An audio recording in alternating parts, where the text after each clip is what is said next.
Kamala Harris. Let's have a good debate. Nice to see you. Have fun. Thank you. I imagine and have actually a plan to build what I call an opportunity economy. I had no inflation, virtually no inflation. They had the highest inflation for years. They wanted to get it out of Congress and out of the federal government. And we did something that everybody said couldn't be done. The government, and Donald Trump certainly, should not be telling a woman what to do with her body. They've destroyed the fabric of our country.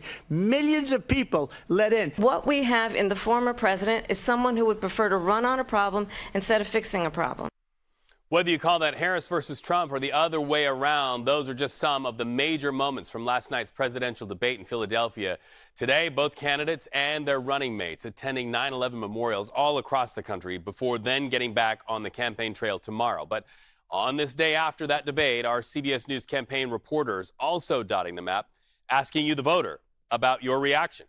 Nidia Cavazos joins us in just a moment. But first, Katrina Kaufman following the Trump campaign from New York. Katrina, question, has the Trump campaign really had much to say about how they felt about the debate? Well, Trump says that he won this debate, although he also says that it was rigged and he feels as though it was 3 against 1 last night.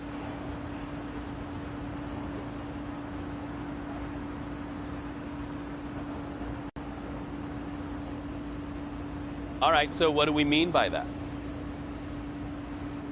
That it was 3 against 1. He feels as though the moderators and Kamala Harris were all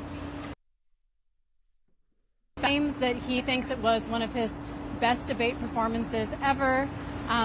Fox News has actually now reached out to both campaigns to see if they will do a second debate. And interestingly, the Harris campaign wants to do it. Trump seems more reticent.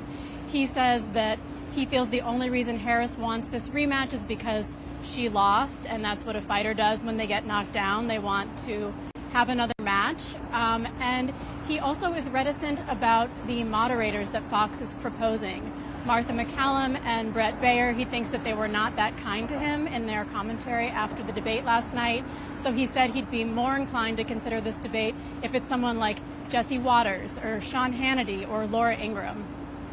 Katrina Kaufman, thank you so much for that little bit of an update the day after. So let's flip the coin now and talk Harris' reaction to the debate. CBS News campaign reporter Nidia Cavazos from Philadelphia with more. Nidia, any indication of what this debate means to Kamala Harris? Reid, to the Harris campaign, this was a highly successful debate for Vice President Harris. This is according to senior campaign officials and senior aides to the vice president. They consider this a win for the vice president. She went out there on the stage and did exactly what she was intended to do, which the campaign had established that her goal for that night was to focus on policy, focus on substance, and not so much on his personality. And at the beginning of all of these, debate talks and debate prep, her campaign had stressed that they were trying to fight for the mics to be unmuted so that they could let Trump speak and not necessarily be cut off by the rules established by the ABC debate.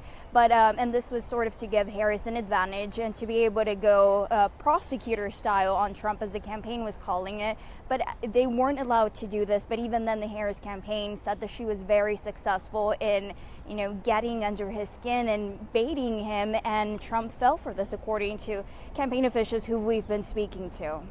All right, so let's talk about someone who was watching and then got on social media right after, of course, singer Taylor Swift. I did a little research here because she's more, I guess, in my child's wheelhouse than my own. But 238 million followers on Instagram, tens of millions of followers on X, on Facebook.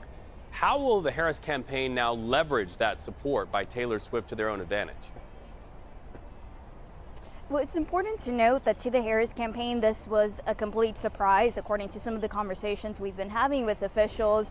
But how they're going to be leveraging this? Well, they know that Taylor Swift reaches millions and millions of voters from a wide range of ages, demographics, and political spectrums. So they know that while people may not necessarily be so much in tune to politics, but if they're following Taylor Swift, they at least know that they can start paying attention to who exactly is Vice President Harris if Taylor Swift is speaking talking about her. And Taylor Swift, in her endorsement, she endorsed and explained why she was supporting Harris and the Walz ticket, but also made a call to her supporters to register to vote and also encourage them to vote early. So this is a win for the Harris campaign because they know that they need people to turn out, and especially the people who are following Taylor Swift. And first-time voters as well. There was some instruction in her post about first-time voters and how they do have to register. Nidia, Cavazos, thank you so much for watching that.